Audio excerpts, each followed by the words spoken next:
Modi, Yogi. Yogi, I know Yogi. Baba. Baba. Yes, Baba.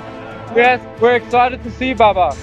अगर इलाहाबाद आते हैं तो वहाँ पर तमाम छात्र गुटों के आपसी वैमनस्य के कारण वहाँ पर हिंसक झड़पें हो सकती हैं, कानून व्यवस्था के लिए संकट हो सकता है। योगी की महाकुंभ में होगी महाकमाई, जीडीपी बढ़ाने में रहेगा योगदान। उत्तर प्रदेश में 2025 में होने वाला महाकुंभ एक धार्मिक नहीं बल्कि आर्थिक महोत्सव भी साबित होगा। मुख्यमंत्री योगी आदित्यनाथ के नेतृत्व में आयोजित इस भव्य आयोजन से राज्य की जीडीपी में लगभग 1% की वृद्धि का अनुमान है। करीब 2000 करोड़ से अधिक की सरकारी आय महाकुंभ के माध्यम से संभावित। इस महाकुंभ में देश विदेश से 40 करोड़ से अधिक श्रद्धालुओं के आने की उम्मीद है, जिससे पर्यटन, होटल व्यवसाय और स्थानीय व्यापार को भारी प्रोत्साहन मिलेगा। प्रयागराज में लाखों की तादाद में लोगों की आवक स्थानीय रोजगार के अवसरों को बढ़ाएगी। महाकुंभ से सामाजिक मजबूती तो मिलेगी ही, लोगों का आर्थिक सशक्तिकरण भी होगा। अंतर्राष्ट्रीय स्तर पर ब्रांड उत्तर प्रदेश को मजबूती मिलेगी। महाकुंभ का आगाज हो गया है। शाही स्नान 5 होंगे। ये महाकुंभ है।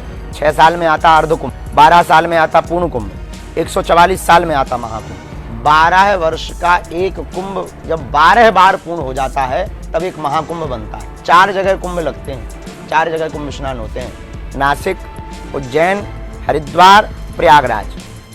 समुद्र मंथन हुआ, देवताओं का और दानवों का युद्ध हुआ अमृत को लेकर के।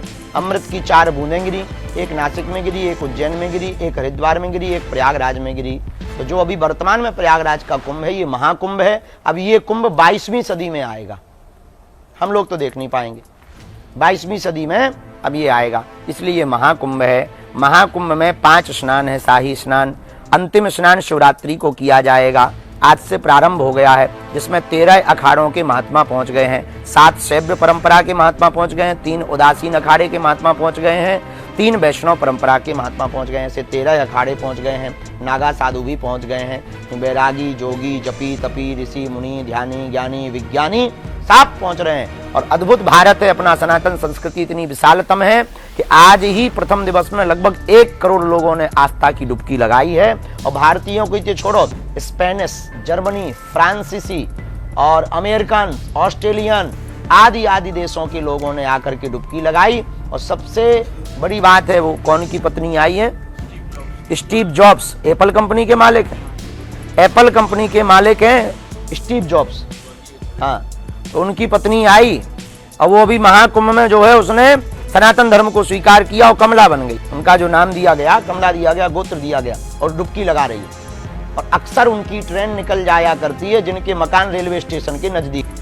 यही भारत के हिंदुओं का हाल कि विदेशी डुबकी लगा रहे हैं और भारत के हिंदू अभी भी चर्चा कर रहे हैं कि नहीं जाना चाहिए वहां। तो जिनने पाप किया हो वही जाना चाहिए, वही जाएं। ठटरी के न कटा मुंह सरचंद, हमें मिल जाए तो हम मुंह क्योंकि उखाड़ देंगे। महाकुंभ केवल धार्मिक आयोजन नहीं बल्कि सांस्कृतिक और आर्थिक मेले का प्रतीक बन चुका है। सरकार के अनुसार 2025 महाकुंभ में 12,000 करोड़ से अधिक की कुल आय का अनुमान है, जिससे प्रमुख योगदान परिवहन, रियल एस्टेट और खाद्य व्यवसाय का होगा। इतना ही नहीं, आपको बता दें कि बागेश्वर धाम के धीरेन्द्र शास्त्री ने अपने बयानों में सनातन धर्म की महिमा और उसके महत्व को बार बार रेखांकित किया है। उन्होंने कहा है कि महाकुंभ जैसे आयोजन न केवल धार्मिक बल्कि सांस्कृतिक और सामाजिक एकता के प्रतीक हैं। उन्होंने लोगों से अपील की कि वे अपने धर्म और संस्कृति के प्रति जागरूक रहे और सनातन परंपराओं का पालन करें।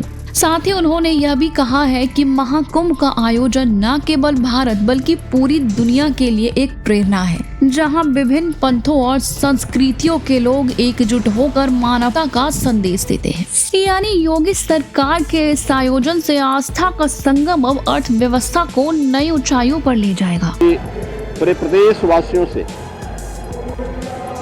आस्था के इस पावन महापर्व पर यही अपील है कि पर्व और त्योहार हमें एकता का संदेश देते हैं, सामाजिक एकता का, राष्ट्रीय एकता को सुदृढ़ बनाने का, और जीडीपी में चमक का नया अध्याय जोड़ेगा। क्या आपको भी लगता है कि योगी की महाकुंभ में होगी महाकमाई? अपने विचारों को कमेंट्स बॉक्स में लिखकर जरूर व्यक्त करें। वीडियो को लाइक करें और चैनल को सब्सक्राइब करना ना भूलें।